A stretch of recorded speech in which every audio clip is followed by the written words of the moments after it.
मैं पढ़ा रहा हूँ आपको इंग्लिश। इंग्लिश में आज का टॉपिक है सब्जेक्ट वर्ब एग्रीमेंट पार्ट 2। यानी पार्ट 1 में हम सीख चुके हैं सब्जेक्ट वर्ब का एग्रीमेंट का बेसिक चीज़, और इसके कुछ और रूल्स हैं आगे चल के उनको हम करेंगे। यानी सब्जेक्ट वर्ब एग्रीमेंट क्या होता है एक बार फिर बता देता हूँ। सब्जेक्ट वर्ब का जो रिलेशन होता है सिंगुलर सब्जेक्ट के साथ सिंगुलर वर्ब, प्लूरल सब्जेक्ट के साथ प्लूरल वर्ब, तो इसका यूज़ करना है सब्जेक्ट वर्ब एग्रीमेंट कहलाता है।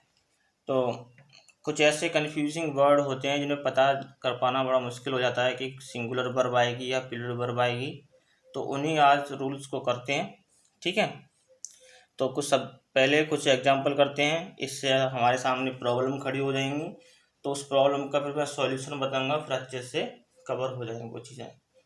तो पहला सेंटेंस है प्रत्येक छात्र और प्रत्येक अध्यापक परिश्रमी हैं। तो इसको बनाने के लिए प्रत्येक यानी कि each student and each teacher, ठीक है। तो अब ये दोनों एंड से जुड़े हैं। अब ये आपको दिखने में दो लग रहे हैं, लेकिन आपको फिर वर्ब का यूज़ करने में आपको प्रॉब्लम खड़ी होगी, है ना। आपको लगेगा कि आर लगाना चाहिए या फिर ईच लगाना चाहिए, कन्फ्यूजन रहेगा उन दोनों में। तो आप बता दें, जब ईच लगा हो किसी सब्जेक्ट के सामने, चाहे वो एंड से जुड़े हों या सिंगल ईच आया हो, सिंगल सब्जेक्ट आया हो या डबल सब्जेक्ट आया हो, तो वहाँ पर सिंगुलर वर्ब का ही यूज़ करेंगे। ये सिंगुलर वर्ब का यूज़ करेंगे। चाहे ईच स्टूडेंट अकेला आता तब भी करते, अब दोनों दो जगह आया है, एंड से कनेक्ट होकर के आया है, ईच टीचर और आ गया है, तो वहाँ तब भी हम ईच का ही यूज़ करेंगे। इट मीन्स ईच कहीं भी आ जाए तो हम सिंगुलर सब्जेक्ट का ही ईच एंड एवरी, ये दोनों वर्ड्स आते हैं, तो उसका रूल आगे करने। नेक्स्ट सेंटेंस है प्रत्येक पुरुष और प्रत्येक महिला को एक टिकट मिलेगी, है ना। तो प्रत्येक की क्या होती है, each man and each women will get 1 ticket, ठीक है। तो बिल सेल जो मॉडल है, चाहे सिंगुलर हो प्लूरल हो, तो बिल सेल दोनों के साथ एक जैसा ही रहता है, ये मैंने पिछली वीडियो में बता दिया था, ठीक है ना। उन चीज़ों को रूल्स को याद रखना है, क्योंकि अभी तो आप हिंदी टू इंग्लिश ट्रांसलेशन कर रहे हैं, लेकिन वहाँ हिंदी टू इंग्लिश ट्रांसलेशन आता नहीं एग्ज़ाम के अंदर। ये सिर्फ आपकी अंडरस्टैंडिंग बढ़ाने के लिए सबकी हिंदी टू इंग्लिश ट्रांसलेशन किया जा रहा है। ना तो चेक और ना ही नगद दिया जाएगा, ठीक है, दिया गया था, यहाँ ये कर लो, दिया गया था, क्योंकि पास्ट बनाना है हमें इसलिए, है ना। दिया जाएगा फिर मॉडल आ जाएगी। तो ना तो चेक ना ही नगद, ठीक है ना। तो इसके लिए ना की स्पेलिंग होती है नाइदर नॉर, ठीक है। Neither cheque nor cash was given. तो यहाँ पर देखो नाइदर चेक, सब्जेक्ट क्या है हमारा, इतना बड़ा है, ये अपना सब्जेक्ट है। तो आपको इसमें लग रहा होगा चेक एंड कैश दो चीज़ें आ गई, तो इसके लिए प्लूरल आ जाना चाहिए, ऐसा कन्फ्यूजन होता है अक्सर, ठीक है। तो इसके लिए भी हम जब दो सिंगुलर नाउन जुड़े होते हैं नाइदर नॉर से, तो हम वहाँ हमेशा सिंगुलर वर्ब का ही यूज़ करते हैं जब तो सिंगुलर नाउन जुड़े हों। और वैसे जो नज़दीक वाला होता है, जैसे ये नॉर के बाद वाला, उसके अनुसार लगाते हैं। ऐसे केस में हम जो नॉर के बाद आइदर और होता है और नाइदर नॉर होता है, यहाँ नाइदर नॉर है, तो इसके बाद लास्ट वाले के बाद जो सब्जेक्ट होता है उसके अकॉर्डिंग यहाँ हम यूज़ करते हैं वर्ब का, ठीक है, ऐसे केसेस में। तो यहाँ देख लीजिए नेक्स्ट, या तो राहुल या मोहन, यहाँ आपको दो सब्जेक्ट लग रहे हैं, राहुल एंड मोहन मैच देखता है, ठीक है। लेकिन इसमें से या तो या से जुड़े हों दो सब्जेक्ट, तो वहाँ पर भी हम और के बाद वाले सब्जेक्ट के अनुसार हम ये वर्ब का यूज करेंगे, इस वाले के अनुसार नहीं करेंगे, ठीक है। तो आइदर राहुल और Mohan watches the match, clear. तो यहाँ मोहन सिंगुलर है इसलिए यहाँ पर वॉचेस लगा दिया। यहाँ देख लीजिए इनका हिंदी मतलब क्या होता है, आइदर, और का मतलब होता है या तो या, ठीक है। ऐसे सब या तो या आए तो हम इसको आइदर और लगाते हैं, नाइदर नॉर, ना तो ना, ठीक है ना। ये नादर नॉर का मतलब ये होता है। अब यहाँ पर थोड़ा सा स्ट्रक्चर दिया गया है। आइदर के बाद सिंगुलर सब्जेक्ट आएगा और के बाद फिर सिंगुलर सब्जेक्ट आए तो हम सिंगुलर वर्ब का प्रयोग करते हैं। ऐसे नादर नॉर में नादर के बाद सिंगुलर सब्जेक्ट फिर नॉर के बाद सिंगुलर सब्जेक्ट आए तो हम क्या करते हैं उस केस में सिंगुलर वर्ब का यूज करते हैं। जैसे कि ये वाला सेंटेंस है, देखो, नाइदर चेक नॉर कैश, तो नाइदर के बाद भी सिंगुलर है, उसके बाद भी सिंगुलर है। वैसे आप ये चीज़ याद रखने की बजाय आप ये देख सकते हैं नॉर और के बाद जो भी सब्जेक्ट है उसके अनुसार आप रख सकते हैं, चाहे सिंगुलर आए प्लूरल आए। अगर और नॉर के बाद यहाँ पर प्लूरल है तो प्लूरल वर्ब, यहाँ पर सिंगुलर है तो सिंगुलर वर्ब, ये मेन चीज़ इसकी होती है। ठीक है, ये आप ध्यान रख सकते हैं। जैसे अगले पॉइंट में मैंने बताया है, ठीक है ना। अगले पॉइंट को देखिए, देखो आइदर प्लस सिंगुलर और प्लूरल, PL मतलब प्लूरल, SIN मतलब सिंगुलर को इंडिकेट किया गया है, यहाँ पर SUB सब्जेक्ट को इंडिकेट किया गया है।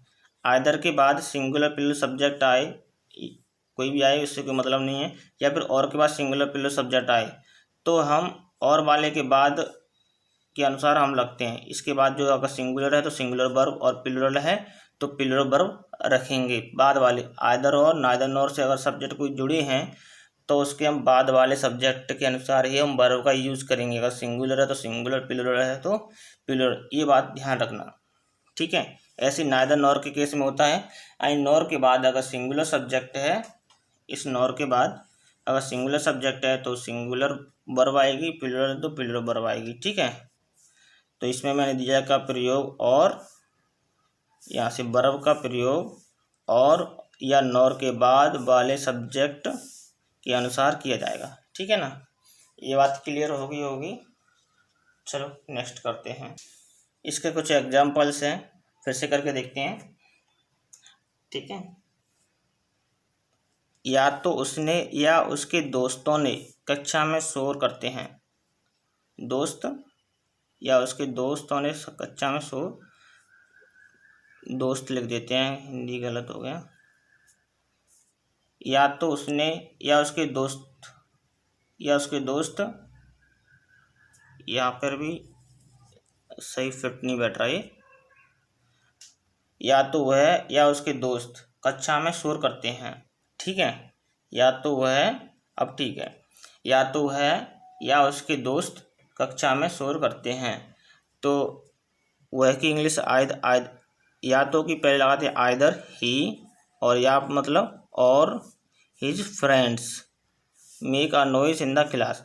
तो हम किसके अनुसार वर्ब का यूज करें, ये है प्रेजेंट इंडेफिनिट। तो इसमें क्या आएगा, सिंगुलर सब्जेक्ट होता है तो मेन वर्ब में हम SES का प्रयोग करते हैं, याद आ रहा होगा आपको, है ना, मैंने क्लास में बताया था। और अगर प्लूरल हो तो SES का यूज नहीं करते मेन वर्ब में। ठीक है, तो यहाँ हमने बताया था कि और के बाद सब्जेक्ट को देखते हैं। ऐसे केस में और के बाद सिंगुलर है या प्लूरल है, सब्जेक्ट है, प्लूरल सब्जेक्ट है ये, तो इसलिए हमें मेन वर्ब मेक में हमने SES का यूज़ नहीं करेंगे। ठीक है, इसलिए हम इसे खाली मेक ही रखेंगे, मेक से नहीं करेंगे, है ना। तो इससे क्या पता चलता है कि हम और के बाद वाले आइदर और नाइदर नॉर में और के बाद वाले और नॉर के बाद वाले केस को देखते हैं, सब्जेक्ट को देखते हैं कि वो सिंगुलर है प्लूरल, तभी हम इसमें वर्ब का डिसाइड करते हैं। ठीक है, नेक्स्ट क्वेश्चन करके देखते हैं। या तो तुम या मैं झूठ बोल रहे हैं। या तो तुम या मैं झूठ बोल रहा हूँ।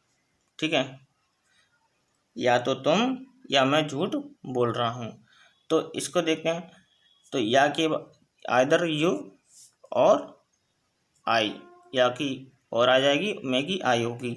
ठीक है, अब हमें वर्ब का या हेल्पिंग वर्ब का हमें डिसाइड करना है, तो हमें किससे करना है, बाद वाले सब्जेक्ट से, ना कि यू के अनुसार। तो यहाँ आर आनी चाहिए।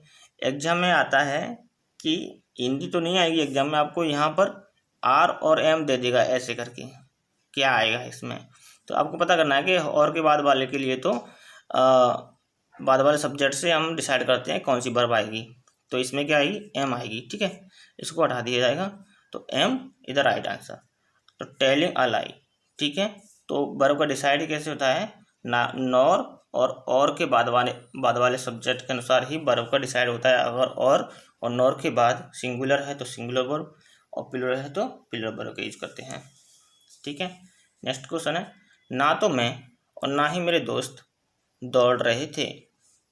ठीक है, ना तो मैं, तो ना तो की इंग्लिश नाइदर, रीना, सॉरी जो मैंने नेक्स्ट वाला पढ़ दिया था, इसे पढ़ेंगे। ना तो रीना ना ही उसकी बहन गाना गाती है। ना तो रीना ना ही उसकी बहन गाना गाती है, तो ना तो की नाइदर, रीना और नॉर हर सिस्टर। तो नॉर के बाद वाले सब्जेक्ट को फोकस करेंगे सिर्फ। तो नॉर के बाद वाला सब्जेक्ट क्या है, सिस्टर, सिंगुलर है, सिंगुलर सब्जेक्ट है ना। तो अब यहाँ पर हम गाती प्रेजेंट नेबर टेंस आ गया है, तो मेन वर्ब में हम एस ई एस का यूज़ करते हैं। तो सिंगुलर है तो मेन वर्ब में हमने एस ई एस का यूज़ किया यहाँ पर। ठीक है ना, तो ये विशेष ध्यान रखेंगे। टेंसेस को हमेशा रिवाइज करते रहना। जो सिंसियर स्टूडेंट है, अच्छे स्टूडेंट है, मैं सभी बच्चों से कह रहा हूँ कि सारे बच्चे अपने टेंसेस पर कमांड करते रहना। जो टॉपिक निकल चुके हैं उन टॉपिक को रिवाइज करो हमेशा से, और जो नहीं आ रहे हैं तो मुझे बताओ ना उसमें कि सर ये टॉपिक मुझसे नहीं हो पा रहा है और समझ नहीं आता है, तो बताया करो उसमें क्या है। ठीक है, ग्रुप में बता दिया करो सर मेरे से ये समझ नहीं आया है, तो इससे क्या मैं और अच्छे तरीके से एक्सप्लेन करने की कोशिश करूँगा और अच्छे से वीडियो बनाऊँगा। ठीक है, वीडियो थोड़ी सी लेट अभी आती हैं, तो उसके लिए थोड़ी सी प्रॉब्लम है, इसलिए नहीं आ पाती। ठीक है, ना तो मैं ना ही मेरे दोस्त दौड़ रहे थे।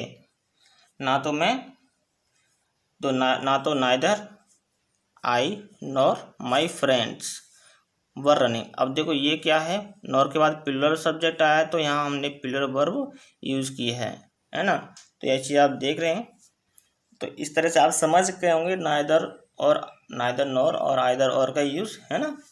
चलिए नेक्स्ट करते हैं अब।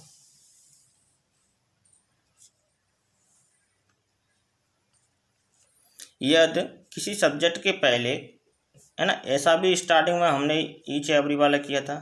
यदि किसी सब्जेक्ट के पहले ईच और एवरी आए, ठीक है, प्रत्येक, इनका मतलब होता है प्रत्येक, हर एक, तो वहाँ हमेशा सिंगुलर का ही प्रयोग किया था, वहाँ कोई कन्फ्यूजन होना नहीं है। तो वहाँ पर हमेशा सिंगुलर वर्ब का ही यूज़ करेंगे। जब ईच एवरी कहीं पर आ जाए, प्रत्येक आ जाए, हर एक आ जाए या फिर हर आ जाए, इसका मतलब होता है प्रत्येक, हर एक। ठीक है, तो देखो एग्जाम्पल से समझते हैं। प्रत्येक लड़का एवं प्रत्येक लड़की अध्ययन कर रहा है। ठीक है, प्रत्येक लड़का एवं प्रत्येक लड़की अध्ययन कर रहा है। तो each boy and each girl, तो आपको यहाँ कन्फ्यूजन हो जाएगा, आर लगाएं ईच लगाएं, तो यहाँ पर ईच लग गया तो हमेशा सिंगुलर वर्ब का यूज़ करेंगे, इज स्टडिंग। ठीक है ना, प्रत्येक की क्या होती है, ईच, एंड एवरी दोनों होती हैं, ये आपस में बहुत सिमिलर होती हैं। प्रत्येक मजदूर अपने घर जा रहा है। एवरी वर्कर आ गया प्रत्येक के सामने, तो हम हमेशा सिंगुलर वर्ब का ही यूज़ करेंगे। ठीक है, is going to house, his house. ठीक है, every worker is going to his house, तो यहाँ सिंगुलर वर्ब का यूज किया है, ईच आ गया, तो ईच एवरी आता है तो वहाँ सिंगुलर का वर्ब का यूज करते हैं, ये मेन चीज़ होती है। ठीक है, आज की इसकी एक ही एक्सरसाइज है, तो उसको ही हम करेंगे। ठीक है ना स्टूडेंट्स, आज के लिए इतना ही, ओके।